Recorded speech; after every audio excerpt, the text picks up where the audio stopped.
عالی جناب حضرت صاحب قبلہ عالم کیا کیا لفظ بولے جاتے ہیں سٹیجوں کے اوپر، لیکن ان لفظوں کا وہ نشہ نہیں ملتا جو ماں کی زبان سے اوئے ببلو اور اوئے مٹھو میں رکھا ہوا ہے۔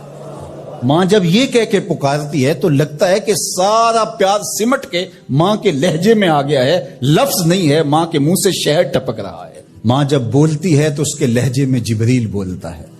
ماں جب مسکراتی ہے تو لگتا ہے جنت کی ساری کلیاں کھل اٹھی ہیں۔ ماں جب پیار سے دیکھ رہی ہوتی ہے تو لگتا ہے عرش سے رحمتیں اتر رہی۔ اللہ نے ماں کے سینے کے اندر وہ محبت، وہ تڑپ رکھی ہے، وہ ایک کائنات رکھ دی ہے الفتوں کی کہ جس کا نیم البدل کیا بدل بھی موجود نہیں۔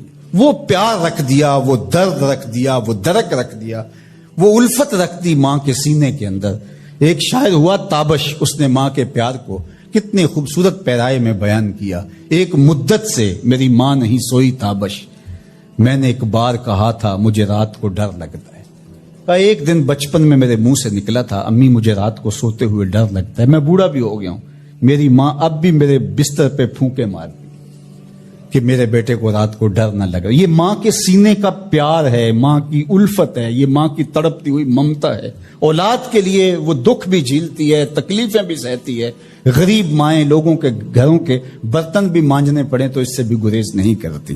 شہر میں آ کر پڑھنے والوں بھول گئے ہو کس کی ماں نے کتنا زیور بیچا ہے۔ اس لیے ماں کی کمی انسان بڑھاپے میں بھی محسوس کرتا ہے۔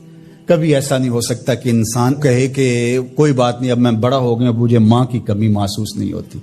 بوڑھا بھی ہو جائے انسان جو ہے وہ سب سے اونچے منصب پر بھی بیٹھ جائے، میں اور آپ کیا، میری اور آپ کی حیثیت اور اوقات ہی کیا۔ امام الانبیاء حضور ختم المرتبت صلی اللہ علیہ وآلہ وسلم حجرہ انور سے نکلے اور جو ہی حضور نبی رحمت صلی اللہ علیہ وآلہ وسلم مصلی پر تشریف فرما ہوئے تو حضور کو دیکھ کر کے تمام صحابہ ادب سے کھڑے ہو گئے۔ جو ہی یہ امٹتا ہوا پیار دیکھا تو حضور کی نظر پلٹ کے کئی سال پیچھے چلی گئی اور ابوا کی وادی میں اپنی ماں کی قبر پہ کھڑا ہوا اپنے آپ کو پاتے ہیں حضور۔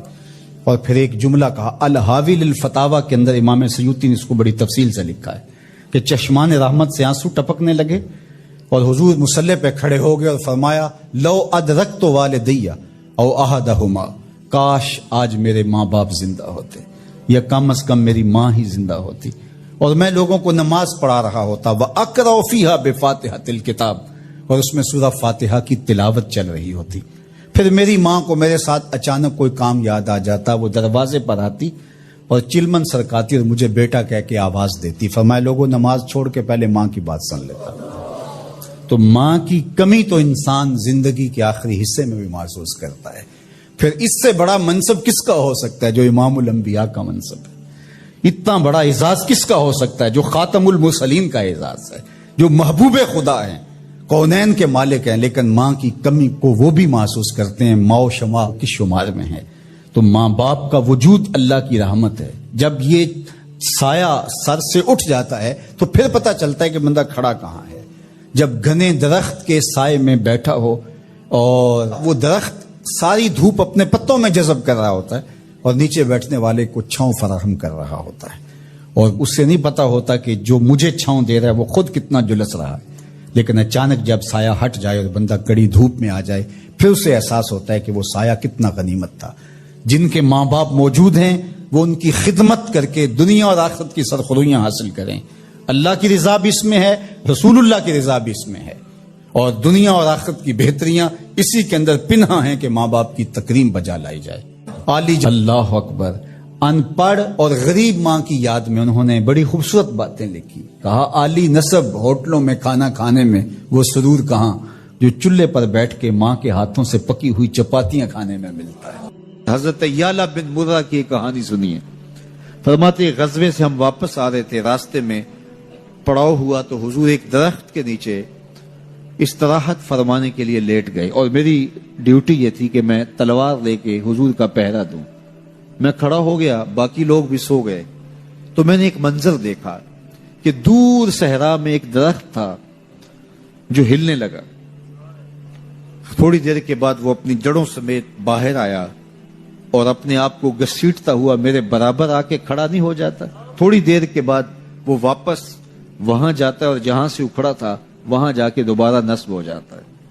میرے لیے بڑے اچنبے کی بات تھی، لیکن میرے پاس کوئی تھا ہی نہیں کہ جس سے میں بات کر سکوں۔ حضور تھے تو استراحت فرما رہے تھے اور میں حضور کے آرام میں خلل نہیں ڈالنا چاہتا تھا۔ خیر حضور بیدار ہوئے تو میں نے سلام عرض کرنے کے بعد جو پہلی بات کہی وہ یہی تھی، میں نے کہا حضور وہ جو سامنے درخت ہے تھوڑی دیر پہلے وہ اپنی جگہ سے اکھڑا تھا، شاخوں کے بل اپنے آپ کو گھسیٹتا ہوا یہاں پہنچا، پھر میرے برابر آ کے کھڑا ہو گیا، پھر تھوڑی دیر کے بعد واپس وہاں جا کے نصب ہو گیا۔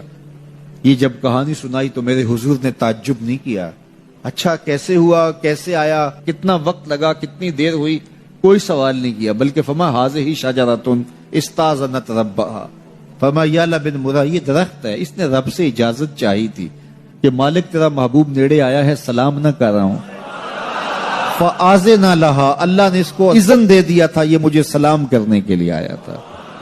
درختوں کے کلیجے بھی تڑپتے ہیں کہ حضور کو سلام کیا جائے۔ وہ کہانی تو آپ نہیں بھول سکتے جب ایک اعرابی نے کہا کہ حضور میں آپ کو نبی تب مانوں گا اگر وہ درخت آپ کی نبوت کی گواہی دے گا، آپ اگر اس کو بلائیں گے۔ تو میرے حضور فرماتے ہیں میں نے کیا بلانا، جا کے تو ہی کہہ دے تجھے اللہ کا رسول بلا رہا ہے۔ درخت اپنے آپ کو گھسیٹتا ہوا حضور علیہ السلام کی خدمت میں حاضر ہو جاتا ہے۔ درخت مان رہے ہیں، چاند کا کلیجہ شک ہو رہا ہے، پتھر کلمے بول رہے ہیں، حضور کے عشق میں کائنات کے ایک ایک ذرے کا دل دھڑک رہا ہے۔ وہ کیا کسی نے کہا تھا، زمین جل رہی ہے، آسمان جل رہا ہے، محبت میں سارا جہاں جل رہا ہے۔ پوری کائنات حضور کی آتش محبت میں جل رہی ہے اور حضور کے وصل کے لیے تڑپ رہی ہے۔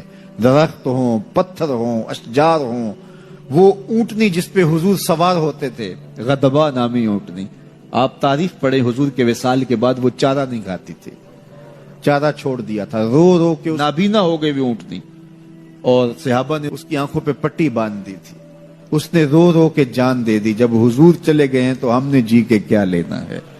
آپ نے محبت کی لوگ داستانیں سنی ہوں گی، محبوں نے محبوبوں کے لیے کیا کچھ کیا، نہریں کھودی، تکلیفیں سہی، اذیتوں سے گزرے، سولیوں پہ چڑھ گئے، لیکن آپ نے آج تک ایسا منظر نہیں دیکھا ہوگا کہ محبوب نے لب پھینکا ہو اور محب نے اپنے ہاتھوں پہ لے کے چہرے پہ مل لیا ہو۔ محبوب کے وضو کے پانی کو زمین پہ نہیں گرنے دیتے۔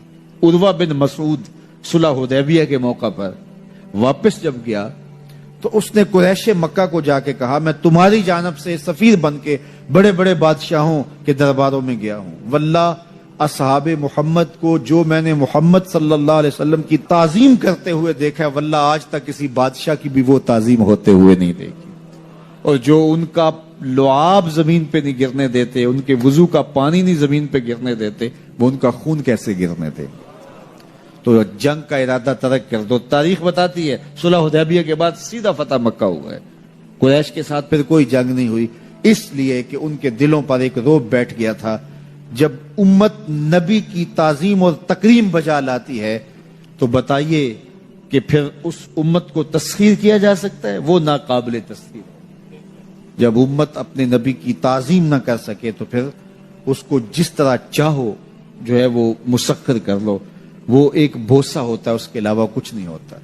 اس لیے اگر آپ مجھے پوچھیں کہ دین ہے کیا، تو ایک تو ہے کہ اس عنوان سے ایک الگ گفتگو کی جائے کہ دین کیا ہے، لیکن دو لفظوں میں اگر آپ مجھ سے پوچھنا چاہیں اور میں آپ کو بتانا چاہوں تو مجھے اقبال علیہ رحمہ کا لہجہ ادھار لینا پڑے گا۔ انہوں نے کہا دین سراپا سوختن اندر طلب، انتہائش عشق آغازش ادب۔ طلب محبوب میں تڑپنے کا نام دین ہے، جو ادب سے شروع ہوتا ہے عشق پہ ختم ہو جاتا ہے۔